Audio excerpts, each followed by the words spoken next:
Hello, hello, Gemini Collective. Kamusta po kayong lahat?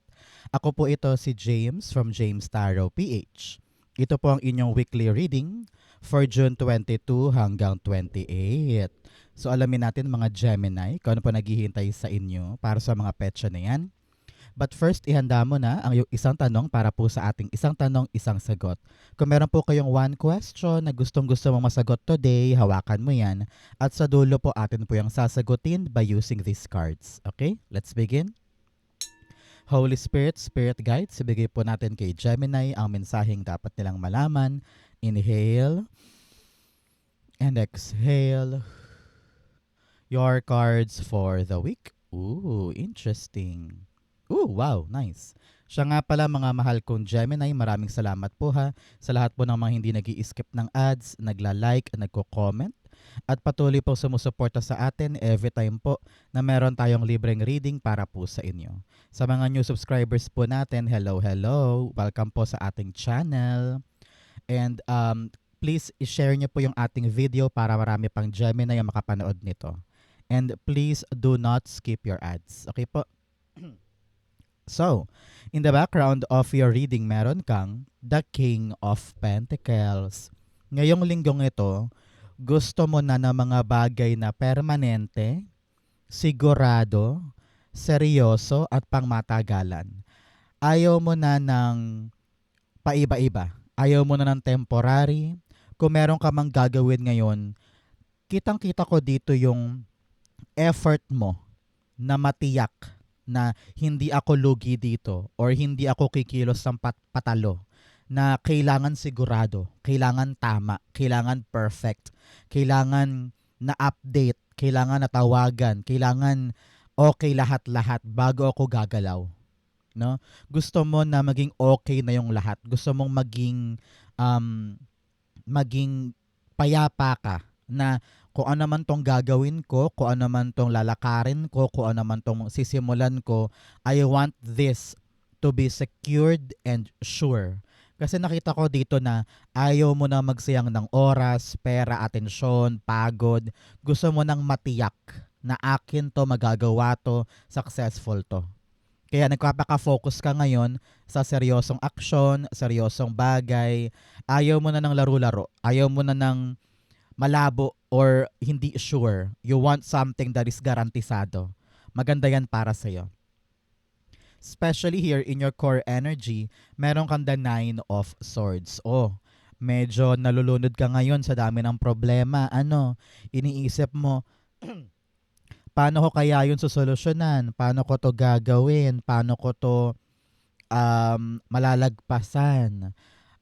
Minsan nag-overthink ka, no? Nagto 2 steps forward ka para lang maunahan mo or maging ahead ka doon sa mga nangyayari. Pero dahil you're trying to make things perfect or to make things right, lalo kang nabuburyong, lalong naiinis yung utak mo, napipikon ka, na-frustrate ka. Marami kang agam-agam, marami kang takot na baka what if ganito mangyari? What if pumali yan? Naku, wala pang sagot. Ano kayang sagot doon? Pakatalo na ako. Pinapangunahan mo. Sabi dito, relax ka lang. Okay? Lahat ng problema mo may solusyon. Sabihin mo nga, lahat ng problema ko may solusyon. And I don't need na stress ng ganito because I have God. Sabihin mo nga, I have God, hindi na ako magpapaka-stress dito. He will take care of me. Everything will be fine. Lagi mong sabihin yan, gagaan ang pakiramdam mo this week at makapag-focus ka na sa importante. Okay? 9 of Swords, the Moon card. Okay?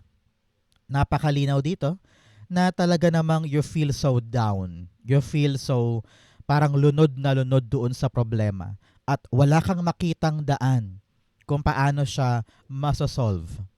Pero malaking factor talaga sa'yo, Gemini, yung pag-overthink mo. Malala eh. Malala.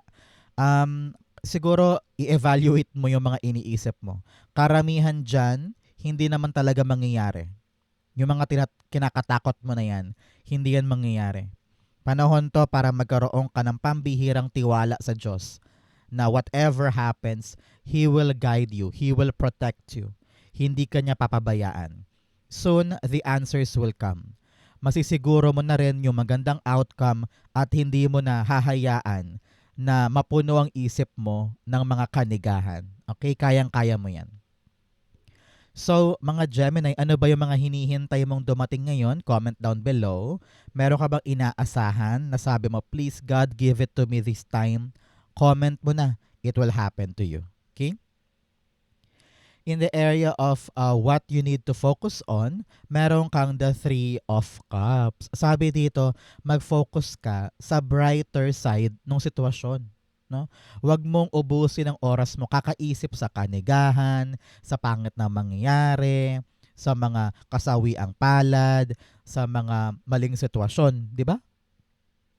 Sabi dito, maliit man or malaking tagumpay, dapat mo yang i-celebrate. Dapat baguhin mo yung mindset mo ngayon na, ay nako talo, ay nako mahirap, ay nako. Kung lagi mong ine-entertain yung kapangitan at yung kanigahan, yun ang lalaki. So always magnify or i-prioritize mo yung mga gandang bagay at yung mga tagumpay mo, maliit man o malaki. Kasi paunti-unti, nakakaano yan eh, nakakaangat pagdating dun sa mga bagay na binibuild mo ngayon. So, celebrate your life. Celebrate every milestone. Maliit man yan, maganda pa rin yan. Kasi kapag celebratory lagi yung feeling mo, na-magnetize mo yung other biyaya. Okay? Three of Cups, you have the Ten of Pentacles. Sabi dito, mag-focus ka na lamang doon sa mga bagay na konkreto. Example, yung family life, yung bahay ninyo, yung negosyo mo, yung trabaho mo, kung ano man yung pangmatagalan na meron ka ngayon at ina-aspire mong makuha, celebrate that. Lagi mong isipin, akin yan, matatayo ko yan, tatagal yan, successful to. Importante yung pakiramdam mo sa ginagawa mo Kapag you feel grateful, you feel like walang question, successful to, mangyayari. Kaya sabi dito, i-celebrate mo naman kung ano yung mga bagay na masagana ka.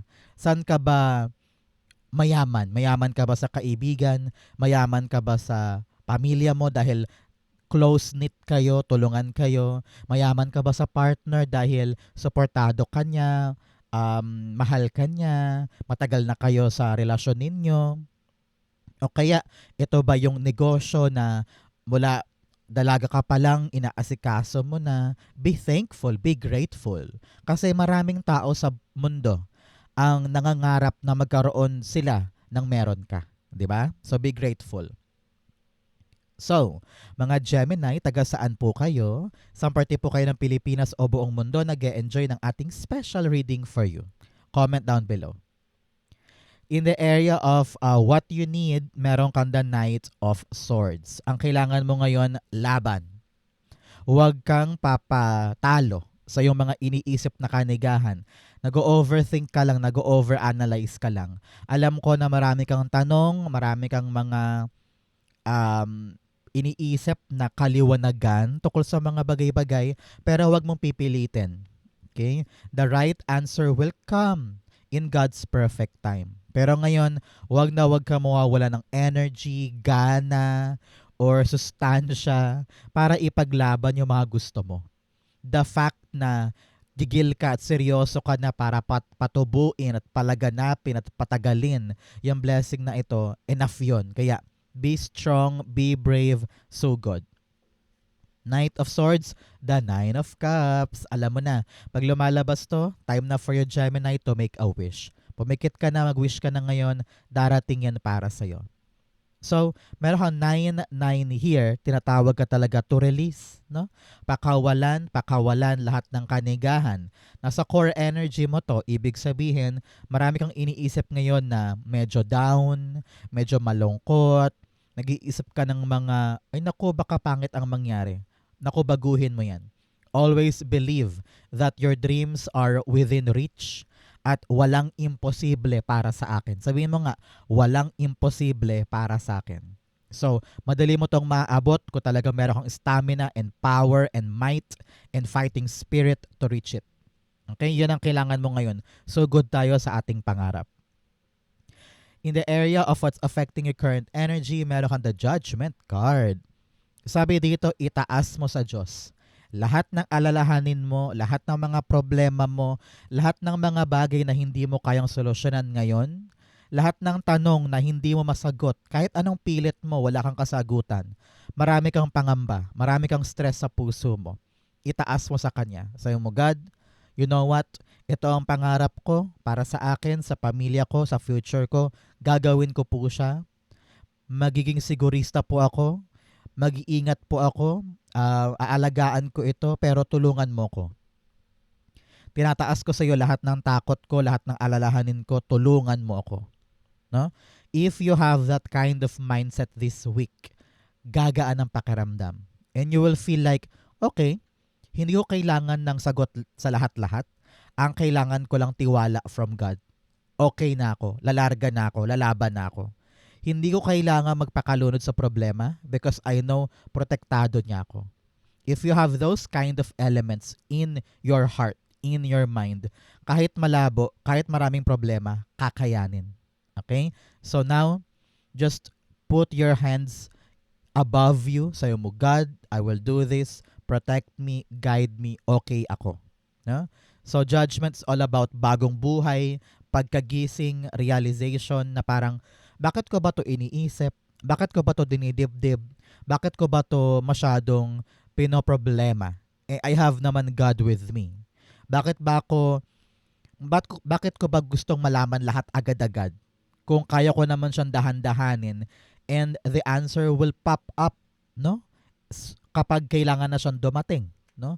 Sa panahon to for you na magtiwala. Yun ang kailangan mo ngayon magtiwala at kumilos. Judgment, the Ten of Swords. Alam mo, narinig ko dito na meron kang bagay na pinagtitiisan pero alam mo na super painful na, super toxic na, dapat na ako mag-move on. Meron kang mga ganyan Kaya ka siguro labis-labis na problemado, it's because kumakapit ka pa din sa mga bagay na nagpapahirap sa'yo.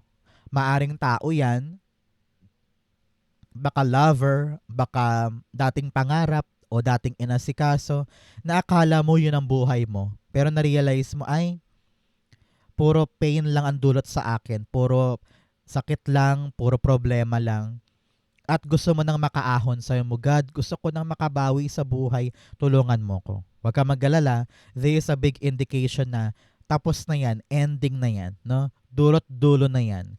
After mong ma-realize kung ano yung mga dapat mong gawin, you are now entering a new level of your life. Okay, congratulations. In the area of your near future, meron kang the Seven of Cups. Alam mo, sabi dito, in the near future, maliliwanagan ka na sa mga solusyon sa bawat problema mo. Ngayon, walang sagot, di ba? Ngayon, malabo. Ngayon, isip ka ng isip, pero talagang wala, tuyot na yung isip mo, kakahanap ng solusyon. Huwag kang mag-alala. In the near future, ang tabayanan mo, 7 days, 7 weeks, or 7 months after watching this video, malinaw na yung mga pintuan na magbubukas bilang solusyon sa problema mo. At kitang-kita mo na parang, wow, ito na pala yun. Buti na lang talaga nakinig ako sa divine timing na darating ang sagot sa oras na kailanganin ko. Na kailangan ko lang talaga ngayon magtiyaga, magsipag, kumapit sa aking pangarap. At soon, darating siya para sa'yo. Congratulations. Okay? The Seven of Cups, the Knight of Cups. Yes, darating din talaga yung para sa'yo. Sa realidad mo wala na siya sa isip lang. Ngayon, darating talaga.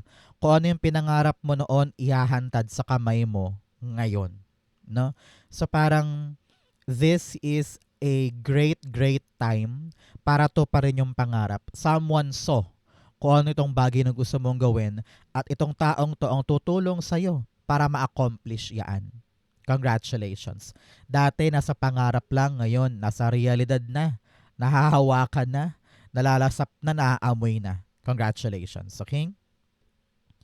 In your challenge, meron kang the Five of Wands. Nako, iwas-iwas tayo ha sa mga away this week. Kapag merong hindi pagkakaunawaan, matutong makinig, matutong magpakumbaba. And hindi porket tama ka ay kailangan mo idildil yan sa mukha ng iba, di ba? Mas piliin mo yung payapang conversation, payapang pakikipag-ugnayan dahil walang mangyayari sa mga away-away, especially kung pamilya yan or katrabaho. Naku, kung nahihirapan ka na sa work, huwag nating dagdagan ng mga gusot or away sa paligid. Kapag kaya mo namang umiwas, umiwas ka na lang, mas makakabuti yon kesa maging komplikado yung bagay-bagay sa paligid ng dahil lang sa pumatol ka, di ba? Five of Wands, you have the Nine of Pentacles. Alam ko na gigil ka na makuha yung mga gusto mo. Meron kang pinaglalaban eh. Sabi mo, akin yun, gusto ko yun, ilalaban ko yun, walang makakapigil sa akin. I will reach for what I want in my life. Pero syempre, maraming tao ang sumasalungat sa'yo. Either hindi mo nakikita na meron pala silang punto, hindi mo nakikita na parang may dahilan naman or meron silang merong logical na standing yung kanilang sinasabi. Ikaw nakafocus ka lang sa gusto mong makuha eh. Parang, gusto ko to eh. Pakialam nyo ba? Ito yung pangarap ko eh. Pakialam nyo ba? Narinig ko dito na minsan, gamitin mo yung mga payo nila, hindi bilang atake, kung hindi bilang paalala na, ay oo nga no, kailangan ko mag-ingat, kailangan kong mag-isip-isip muna, kailangan kong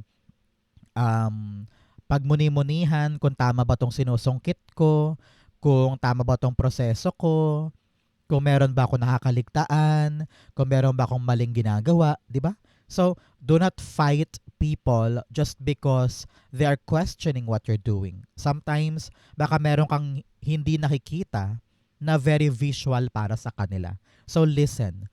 Matutong makinig, buksan ang tenga, at maging mapagkumbaba para alam mo yung gagawin mo. Okay? In your fortune, meron kang uncovering treasure. Beneath the surface lies great bounty. Sabi dito, abot kamay ang treasure.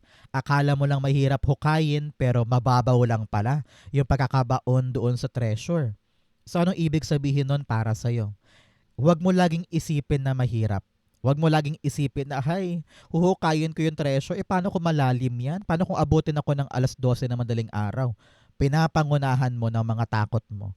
What if magkalkal ka na ngayon at marirealize mo, ay, ang babaw lang pala, 3 hukay lang nandun na pala yun. No? So parang ganoon din sa buhay mo. Huwag mo agad isipin yung kanigahan, gawin mo muna para makita mo na, ay, madali pala to, kaya ko pala to.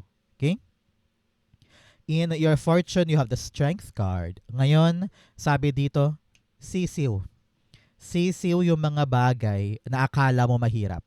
Dahil nag-focus ka, naging dedicated ka, ginawa mo makakaya mo, you have given your all sa isang bagay. Asahan daw this week, Gemini, yung magandang resulta sa pinaghihirapan mo.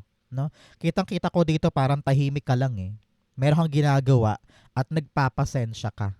Pero asahan mo this time, yung pagdating po ng magandang development or makakarinig ka ng update na pabor sa'yo yung pinaghihirapan mo. Congratulations.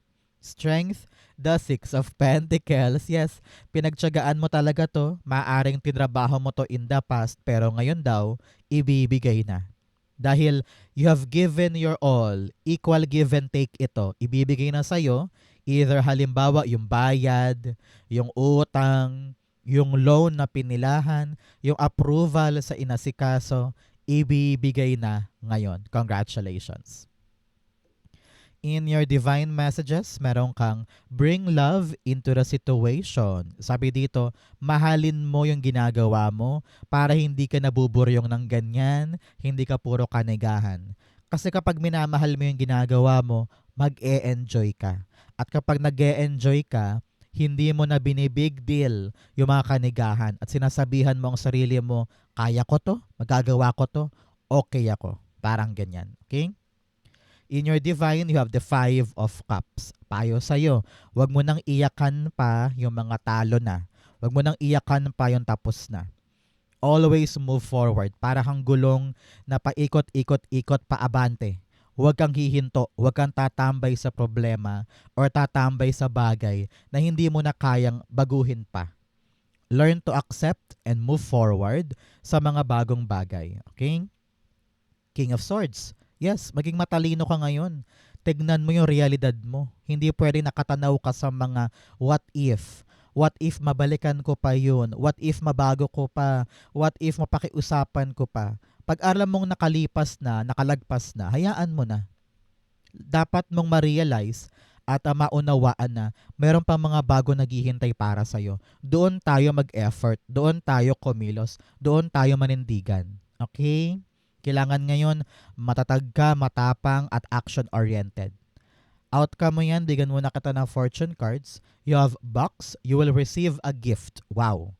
Meron daw po kayo matatanggap na regalo this time. Alam ko kakatapos lang ng mga birthday ninyo pero nako, meron pang hahabol para sa'yo. You also have July o next month. Meron daw kayong special milestone. Congratulations. Ano kaya mangyayari sa inyo sa July? Narinig ko magandang balita, magandang resulta na magpapaabante sa'yo. You have dog barking advice from a friend. Makinig ka daw sa payo ng isang kaibigan. Maaaring yung kanyang payo ang magpalinaw sa mga problema mo at magkaroon ka ng matindi at malinaw na direksyon sa pupuntahan mo this time. You also have wedge. Someone is trying to come between you and a friend or something you want. Sabi dito, merong mga harang na dapat mong tibagin, dapat mong ayusin, dapat mong plantsahin. You need to be very action-oriented talaga this week. Para nang sa ganon, yung pinapatubo mo, pinapalaki mo, inaalagaan mo, ay walang humarang. Para dire-diretso siya. Okay? Outcome ni Gemini for June 22 to 28, the Six of Pentacles. Meron kang 6 here. Yan po yung angel number of reflection. Magbalik tanaw ka daw sa nakaraan para alam mo yung mga dapat baguhin, dapat i-improve, dapat kong ipagpasalamat. You have 5 here. Sabi rin dito, change, pagbabago. Yakapin mo yung pagbabago, huwag kang matakot, huwag kang mailang. Importante yan para sa ikakaunlad mo. Ngayon, with the 6 of Pentacles here, panahon daw para balansehin mo ang buhay, Gemini. Alamin mo kung ano yung panggulo lamang, ano yung mga dapat kong unahin, i-prioritize, bigyan ng effort. Kailangan ngayon alam mo kung ano yung mga dapat mong alagaan, i-nurture at i-value, at kung ano yung mga panggulo this time, itaboy mo muna yan para hindi siya makagulo sa'yo. Okay? 6 of Pentacles, the 7 of Cups. Okay? Here, sabi ng yung spirit guides, para magbukas yung mga pintuan para sa'yo at makita mo yung mga other promising options for you. Kailangan mo munang kilalanin kung ano ba yung gusto ko, ano ba yung ready kong gawin, ano ba talaga yung nais ng puso ko, para alam ko kung saan ba ako swak, para alam ko para madali kong mapili kung ano yung para sa akin talaga.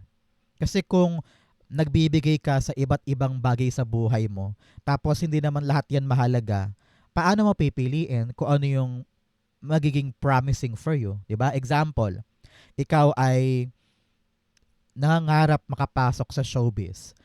Gusto mo mag-acting, dancer, or singer, or commercial model. Lahat yan tinatry mo pero hindi mo alam kung, teka, saan ba ako magaling? Saan ba ako mahusay? Piliin lang natin kung saan tayo mag-focus. Magaling ako umarte. Sa acting ako mag-focus. Para lahat ng pinto ang magbubukas, acting ang uunahin ko. Acting job ang pipiliin ko. Parang ganyan. O halimbawa, isa pa, ikaw ay nag-iisip kung saang bansa ako pupunta para mabigyan ko ng magandang future yung mga anak ko. Na-realize mo, ay, hindi ako pwede doon kasi bartending lang ang bukas. Ay, hindi ako pwede doon kasi DH lang ang bukas. Iba ang trabaho ko. Iba ang tinutumbok ko. Teaching job. Nagbukas sa South Korea, meron teacher daw na kinakailangan for English. Uy, English graduate major ako. So, yun yung option na pipiliin mo dahil yun ang swak dun sa gusto mo. Parang ganon. Gets mo ba? So, now, linisin natin yung ating equal give and take. Magbibigay lang tayo doon sa option na alam nating swak tayo. Okay? Good luck and congrats po. So, Gemini, let's go na sa yung isang tanong, isang sagot. Pumikit ka na dyan, isipin mo ang isang tanong mo. Okay? Inhale and exhale the answer to your question. You have the Five of Cups, the Empress card, and then the Wheel of Fortune. Wow, wow, wow. At the bottom, you have the Page of Swords. Sabi dito ng yung Spirit Guides Collective ay kailangan daw aralin nating mabuti para nang sa ganon mabuo na yung bagong bagay na ginagawa natin ngayon. If you are having this question kung kaya ko ba, magagawa ko ba, maaasikaso ko ba, maitutuloy ko ba, you are very lucky now, no? Maganda itong pagbabagong ito ng kapalaran mo. Kaya armasan natin ngayon ng knowledge, 'di ba? Kapag ito yung papasukin natin, ito yung ginagawa natin, kakalkalin natin lahat ng impormasyon to make sure na talaga mabubuo siya in our lives. No? Pinapayuhan ka na putulin mo na yung ugnayan mo sa past. Yun daw ang humaharang sa iyo para totally makalarga ka na sa bagong bagay na ito. Kaya daw hindi siya mabuo-buo ngayon ay dahil meron ka pang mga hang-ups or issues or mga mabigat na bagay-bagay sa past. Ngayon, kailangan mo yakapin to ng buong buo, itong bagong bagay na ito. Dahil dito ka magiging successful. Abundant energy ito. Si Empress card talagang malago, matagumpay, masaya, at dito ka suswertehin. Dito iikot ang kapalaran in your favor. And you will feel na, wow, buti pa dito madali, buti pa dito maayos, buti pa dito hindi ako nai-stress, hindi ako nangangamba, hindi ako nanliliit sa sarili ko. Pag-aralan para matanggap mo ng buong buo itong bagong bagay, charge forward, it will be an abundant state para sa'yo. If you're waiting for the yes or no, the answer is yes.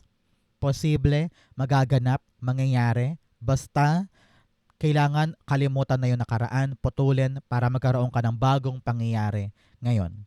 Kung meron pumipigil sa'yo, kung meron kang binabalik-balikan sa past na hindi na dapat balikan, nako, baguhin mo yan para makapag-focus ka sa natural growth nito at magdulot siya sa'yo ng panibagong swerte. Okay? Congrats and good luck po. So, Gemini, yun po ang inyong isang tanong, isang sagot. Ganon din po ang inyong June 22 to 28. Saan po kayo nakaresonate? Comment below, babasahin ko po yan. Thank you, Holy Spirit, Spirit Guides, for the clarity and messages na dapat ninyong malaman today. Thank you po for watching hanggang dulo. I love you. This has been James, James Taro, PH. God bless everybody.